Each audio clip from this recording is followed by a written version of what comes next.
Welcome to Rachel Uncensored, one of the few places on the internet that you can find an uncensored version of me. Hello, I'm Rachel, and we're here with another solo episode. How's everybody doing today? You feeling good? I'm filming this on a Friday. I'm stoked to have the weekend just right around the corner.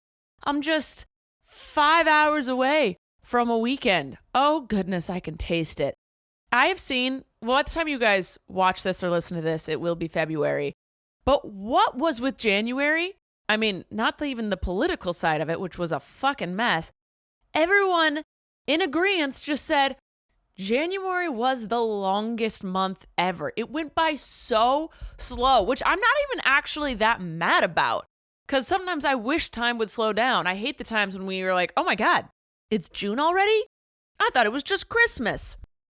I hate when time goes fast because I enjoy my life and I want it to keep going as long as possible. But why was January so slow? I know there's 31 days in January, which is the longest a month can be. But good God, I don't understand how that happened. Oh my God, I just forgot. I forgot to look up. No, I just remembered. I forgot to look up the holidays of today. All right.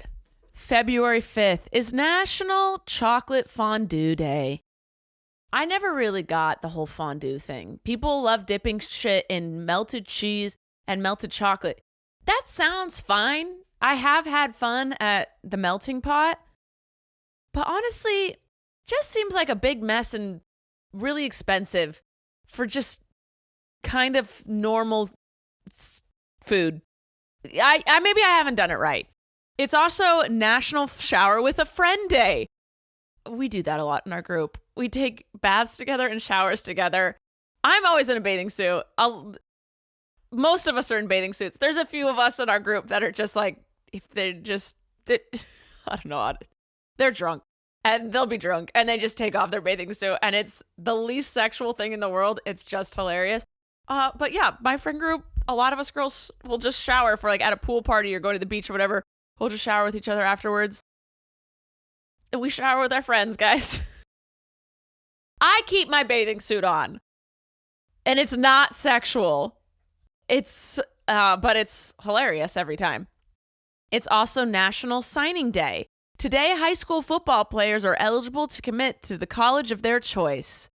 I think it's really dumb that people have to go through at least a year of college sports before they can go to pro. Because in that year, a lot of people end up hurting themselves. And that sucks. But I'm really glad that college athletes can get paid now.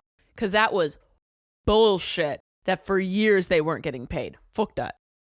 It's also National Weather Person Day, World Nutella Day, and Disaster Day. Okay. Oh, we keep going? There's more? Global School Play Day, International Clash Day, Leo Day. Oh, like Leonardo DiCaprio and Leo da Vinci. I thought it meant like the horoscope. I said, wait, Joy's a Leo and her birthday's in August. How are we celebrating this in February? Oh my gosh. February is Black History Month. How did I not even... Sorry. That's the only one that matters. But also, isn't it Breast Cancer Awareness Month? Is that February as well? I gotta look up February in general. Oh, Washington's birthdays. Okay.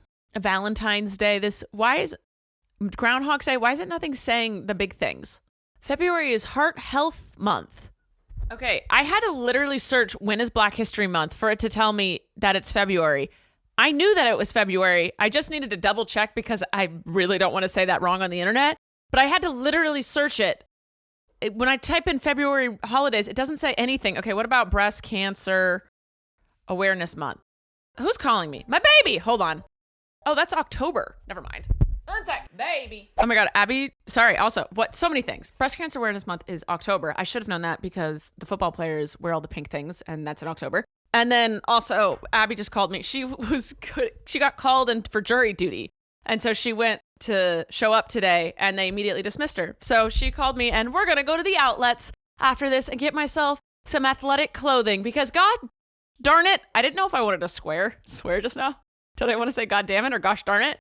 It came out strange, but gosh darn it, I told myself because at the beginning of December, I started working out a lot again. And then in January, I realized I don't have any good workout clothes. I always just kind of work out in my PJs. And we've been doing hiking and stuff, and I realized I don't have any like cute clothes to go hiking in. And I said, if I keep up my health and fitness till the end of January, I will buy myself some workout clothes. And so it is January 31st today. It is the last day. I've kept it up. I've done really good. I've been focusing on my health and everything. And so I'm going to go get myself some discounted workout clothes.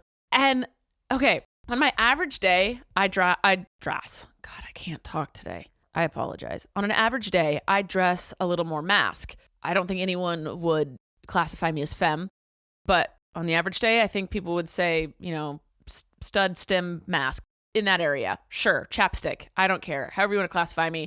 I'm not butch, but I'm not femme. I'm a little in the middle there. But when I wear workout clothes or beach clothes or pool clothes, I really love dressing more femme. And I don't know why. Like when I was looking at workout clothes, I want leggings. I want tight. I want everything tight to me. I want to be cute and tight and fit. And then when I go to the beach, I want to be in my bikini, my short shorts, my crop tops, or my like open shirt stuff. But when I dress nice or on my average day in my casual clothes, I want to dress more mask. I can't figure myself out. But I think I am. I'm just figuring out which one I want. And there's days I definitely feel more femme than mask, but all my clothes are mask. But then for some reason, when I want to dress femme, I put it on and I go, it looks like I'm role playing. It looks like I'm dressing up as a character. I don't know. I'm still trying to figure myself out, guys. But I do want femme workout clothes. That's what I like. The leggings, tight shorts, the little tiny tight zip-up jackets that girls wear. That's what I want. So I'm going to go find that. And Abby said she'd help me pick things out. And she's like, yeah, you definitely fit more femme workout clothes. I said, right? Mask workout clothes don't look good on me. I mean, they do. I look good in everything. But the femme stuff works better. I don't know how to classify myself. I'm just me, gosh darn it. And whatever I feel, I'm going to go for. You can't put me in a box. You probably can. A therapist could definitely put me in a box. Very easy to read. Anyway, let's read an entry from 101 Things That Pissed Me Off. We missed last week because I was in bed with Abby doing a podcast, and I forgot my book. So I just let it go. All right. Are you ready? How about we read two to make up for it? Ready? Number 78. You know what pisses me off? The phrase, if you love something, let it go. I have no idea what I wrote here, so I don't know if I agree with it anymore. Let's go. And it reads, no, if I love something, I'm keeping it forever. I love my mom, which means she's never allowed to die. Ever. That's the rule. Oh, God. Y'all, the next sentence. Stop. I hate it. Okay, mind you, I wrote this in my mid-20s, early mid-20s, when I thought I was straight. My boyfriend is never allowed to break up with me. And he didn't. I broke up with him. No one in my family is ever allowed to move out of California. I always have to live near an In-N-Out burger. I still do, but that's not true anymore. I love these things, so they will always stay close to me. If I don't love something, then I'll let it go. And that's true. Oh, God. Yeah, this is a yes and a no for me. If you love something, but it doesn't love you back, let it go. Let it go. And I'm not as possessive anymore. That's just not who I am. So this one I'm going to say I don't wholeheartedly agree with anymore. And that's okay. See, we grow, we change, and that's fine. I am definitely not the same person I was a billion years ago when I wrote this. Okay, we're going to move on to 79 so we can catch up. Number 79, you know what pisses me off? The noise of opening a soda can. I have no idea what this one is either. And it reads, how is it the loudest noise on planet Earth? There is no discreet way to do it. Open a can of soda in a room full of people, no matter how loud that room is, everyone will hear it. And then I drew a little picture here of a hand opening a soda can, and the soda can has a speech bubble that says, hey, everybody, look, I'm being opened. Yay, noise.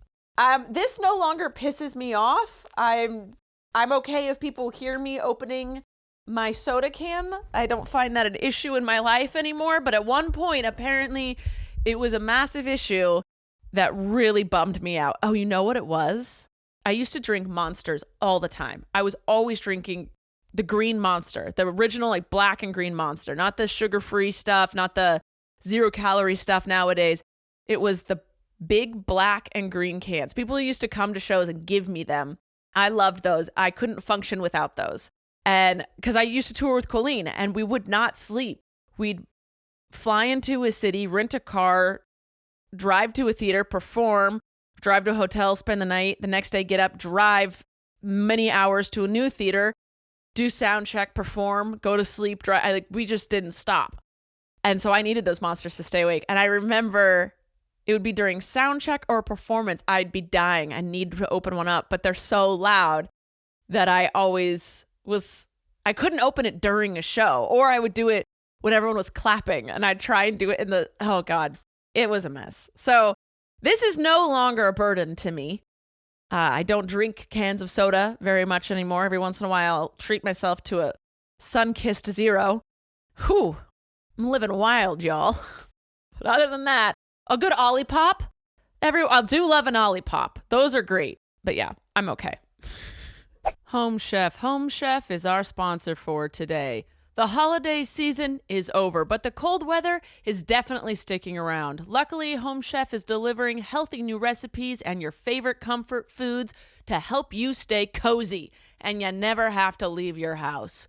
Home Chef delivers fresh ingredients and chef-designed recipes convenient to your doorstep to simplify your cooking experience. Users of leading meal kits have rated Home Chef #1 in quality, convenience, value, taste, and recipe ease, which is something I definitely look for.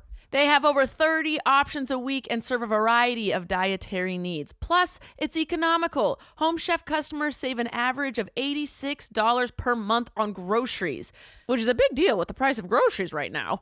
And when meal planning ends up on the back burner, check out Home Chef's new 5-ingredient meals that simplify prep with super easy recipe steps using just 5 fresh, pre-portioned ingredients. For a limited time, Home Chef is offering my listeners 18 free meals, plus free desserts for life, and of course, free shipping on your first box.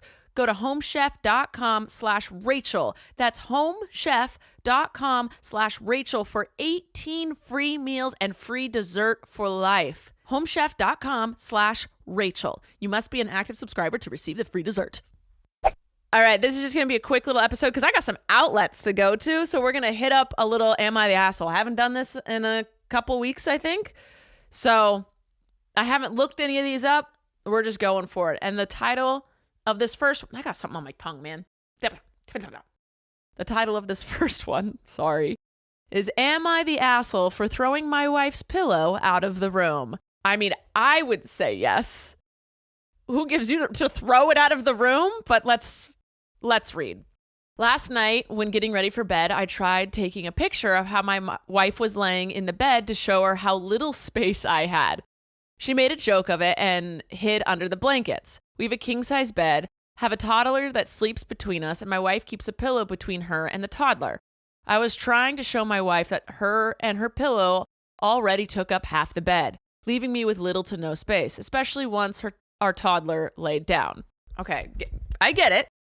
We have 2 golden doodles that sleep in our bed, and you get a little space. But Abby, actually, I'm the one that takes up most of the bed and has the body pillow. Abby is the one that sleeps on the edge. But she wants the dogs in the bed, so that's her decision. I tried telling her I needed more room, but she kept making a joke of it. So I got in bed, grabbed the pillow she keeps at her back, and tossed it into the hallway, saying, "Here, this will help." The next thing I know, my wife is furious, crying and gathering her other pillows and blankets, saying, "If I'm that much of a problem, you can just have the bed to yourself." Her and our toddler went to our toddler's room to sleep. That bed is a full. This morning, my wife is still mad and barely speaking to me, so I ask, am I the asshole for throwing my wife's pillow out of the room? And then TLDR. I don't know what that means, but I'm sure it's some Reddit lingo. Wife takes up over half the bed with pillow wall between us. I tossed the divider pillow out of the room to allow more space for myself. I would say I think she thought the whole thing was maybe a joke and then you took it too far. I think there was a miscommunication. She thought it was playful and then you did something that wasn't. Maybe you hadn't shown her that you were truly upset and it was something like you were serious about. But that's also like, maybe it's on her, maybe it's on you. I don't really know. I think this all depends on the tone of voice that these discussions were had. I would get mad if someone threw my pillow. Like, yeah, but I'd also get mad if I was like, hey, I really need space in the bed. Like a genuine tone. I have my normal happy-go-lucky tone, and then I have my, hey, I really need you to pay attention to what I'm saying right now. Very different tones. And when I take that tone, Abby immediately listens and says, okay, that's fine. Like last night, she loves a candle. She loves a candle, but there's been a few close calls with those candles. And last night she went to bed and I was closing up shop, doing my night chores. And there was a box that she had put on the counter. And I was like, I'm just going to take this to the bedroom for her. I knew it was pajamas that she had bought. And so I grabbed that box, and behind that box, leaning up against it, was a lit candle that she had lit and then gone to bed. She had lit it earlier in the evening, and she didn't see it when she was blowing out her other candles because she'd accidentally put a box in front of it. So I went in with my very serious tone and I said, hey, babe, when you light a candle, you really need to make note. And she immediately knew. She's like, I am so sorry. And it wasn't one of the things where I walked in and was like, babe, you lit a candle and you forgot. Because it should have been like, blah, blah, blah. And it wouldn't have seemed like a big deal. But something like that, the safety of stuff, it was a complete mistake. Like, she didn't mean to. And like nothing bad happened. But sometimes you have to take a more serious tone. But I wouldn't like just go throw all her candles away. I don't know. So I think this really boils down to how you guys were communicating with one another. And then you did something that she took as, oh, that's really aggressive when I thought we were joking. But maybe she needed to take you more seriously before that happened. Let's read. Someone said, info, put the toddler in their own bed, problem solved. Co-sleeping is usually done by year 1. Oh, see, I'm never going to tell a parent how to parent their child. I know a lot of parents that still co-sleep well beyond 1 year. And I know a lot who immediately taught them to sleep on their own at 3 months. I don't have children. I'm not a child psychologist. I'm not a family therapist. I'm not going to tell anyone how to do it. So, yes. This person is saying, not the asshole, your wife is the issue here. You told them how to parent, so I'm immediately disregarding that whole top comment there. Someone said, sounds like the wife's the issue, not the kid. The wife's the problem. Everyone's just fighting about that person's comment. No one's really getting... I need to see a new comment. Here we go. ESH. I think that either means both are the asshole or... Okay. In this post, neither of you are communicating like grown-ups. That's what I said. You chose a loaded time to start this conversation when everyone was already ready for bed/in bed, which was literally only going to escalate immediately. This is a conversation you should be having nowhere near bedtime so that you don't make her feel defensive and yourself feel like this is a do or die moment because you want to sleep now. Taking a photo of the bed situation feels weirdly passive aggressive. It does. It does also seem really playful. If you do that because you've tried to share the problem before and she blew it off, then she sucks for that. She does suck for prioritizing her comfort, pillow between her and toddler, over you having any space. Having an argument in front of your kid at bedtime is shitty, though. Her ignoring you / making a joke of it was also shitty. Dismissing your concerns is not okay. You throwing things because you're mad in front of your toddler is not a great look, even if it's only a pillow. You had an adult temper tantrum. Temper tantrums don't have to be quote unquote irrational. They can happen for perfectly logical reasons, like you're tired and things are upsetting, but it's just not a grown-up way to handle your problems and what is upsetting you. Again, your big mistake was having the fight when you were already tucked in bed instead of in the morning when things would be less immediate and heated. You should both be able to discuss the fact that your toddler has their own bed and can sleep in it. There should be mutually discussed plans for this happening. Basically, I cannot stress this enough. You chose the worst possible time to talk about your problems and to be mad about it. Because this person is I like this person. They went through every single part of what was good and what was bad. And really, everything boils down to communication. When you chose to have the argument and how you chose to have it. But this isn't a new... sorry. You could have brought it up earlier. She also shouldn't have dismissed the issue and joked about it. Because that's completely unhelpful. You shouldn't have angrily tossed things around when you don't get your way. Rather than throw things, why don't you simply figure out for yourself that there's not enough room in the bed for me, so I'll be sleeping in the full-size bed. She left when you started throwing pillows because the situation escalated into an unnecessary and childish argument between the two of you. Try to have a calm, rational conversation, not when the kid is already in your bed. Someone said, and then this person said, you have a few potential solutions here. Sleep in separate beds until the toddler has graduated out of co-sleeping. Buy a California king. Or C, calmly have her remove the pillow herself. Or D, the easiest option, have the toddler sleep in their own full-side bed. E, some sort of nuclear option. But none of the solutions will be had until you have a calm conversation when the stakes aren't immediately high. I agree with that person. And everyone's saying, yes, this is, yes. If everyone's saying, stop letting the toddler in your bed. Listen, that's how they want to parent. That's fine. But a lot of people are saying, yeah, both people are the asshole. You need to actually communicate and resolve issues. Throwing a pill out of the room isn't a grown-up solution. And everyone's like, well, he tried to, but she made a joke of it. There have been a lot of times where I think someone is, like Abby and I joke play all the time about issues that aren't serious. And then when they actually do get serious, or if they ever do, that's when you use a different tone. And you just have to be like, hey, I'm not actually joking about this time. This is actually upsetting me. I'm kind of building resentment towards it. Versus just be like, hey, I don't have any room. Oh my God. It's how you communicate is very, very important. All right. If you guys disagree with me, let me know. That's totally fine. Oh God. Am I an asshole for reminding my mom that she disappeared for 6 years? What? All right. My 18-year-old mom and dad divorced 6 years ago. Her new husband didn't want her to see my dad, and so she let my dad have custody of me and didn't exercise visitation. Oh, they are 18. This person is 18 years old. Their mom and dad got divorced 6 years ago. I was like, your mom's 18?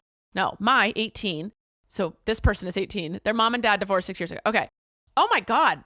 To have a kid and then never see them for 6 years out of your own free will? Shit, I could never. She contacted us last month saying she had divorced him and would like to reconnect. She chose a man over her children. Fuck no. Never. A man? You chose a man. A man. You chose a heterosexual man, cis straight man, over your children. Girl, you got a lot of therapy ahead of you. You got a lot of apologizing and self-reflection to do. Okay, sorry. She contacted us last month saying she divorced him and would like to reconnect. Oh, okay. Sure. Dad told me it's up to me. Ah, what a good father. I love that. So I said, why not? Things have been awkward between us. Obviously, I changed a lot since the last time she saw me. Yeah, 6 years ago. I've changed a lot in the last 6 years, and I'm a full-grown adult. When she came over yesterday, I was reading an offer from a gentleman. My mom said, you're too young to be reading these toxic romance novels. I just stared at her and said, I was 12 when you disappeared 6 years ago. I'm 18 now. Oh, hell yeah, son. She sputtered for a moment and then told me there was no need to use that word, that she had made a mistake and there was no reason to throw it in her face. Oh, no. You are most definitely allowed to remind her of that. She's not allowed to parent you. You're not parentable anymore. You're 18. I don't see 18-year-olds as an adult, but that you're an adult legally. You can read whatever you want. And she wasn't there. She doesn't get a say in anything anymore. Fuck no. But let's read what people say. Not the asshole. Accepting any criticism or correction from a parent who has abandoned you from 12 to 18 would be difficult. You've learned to grow up without her and you don't need her showing up now to try to mother you. That ship has sailed. Piloted by her. That all said, I'm sure her abandonment hurt you. Maybe you can build a bridge back to each other, but it will take time. Time you will need to be convinced you can trust her again. She can't demand anything from you. It will have to be earned for you to believe her at all again. She proved herself to be a parent you could not rely on. Please know that no child, including you, deserves to be abandoned by a parent. That was her failing, not yours. Your words to her were accurate and spot on. Sadly, she doesn't sound like someone who has a clue what she did and how wrong and hurtful it was. Likely she will never be a mother you wish for. Yeah, I mean, that's spot on. She's coming back trying to act like nothing happened. 100. You can't pretend the last 6 years didn't happen. You can't pretend you didn't abandon your child. She should be groveling at your feet and letting you say whatever you want if she wants any chance to be back with you. Not the asshole. Did she conveniently forget that you had grown up in those 6 years? Your reply was a perfect lesson in karma. As for her getting butthurt over disappeared, you told her nothing but the unvarnished truth. What were you supposed to call her abandoning you? Temporarily unavailable? Someone said momentarily missing. Voluntarily vanished. Romantically removing herself. Verily vamoosed. Oh my God. People are funny. Yeah, 100% not the asshole. That is just ridiculous. I mean, she's butthurt because she feels guilty, and she's taking that guilt and turning it into anger and lashing out at you over it. She clearly needs help. She clearly doesn't have a good head on her shoulders. If she were able to leave her kid and then for a man and then come back and think that everything's just going to be totally fine, no, she needs help. All right. We think we have time for one more, yeah? Am I the asshole for telling my classmate that I don't want a quote-unquote American name? Hi. So basically, I'm an Irish dude who recently moved to America for a year or so.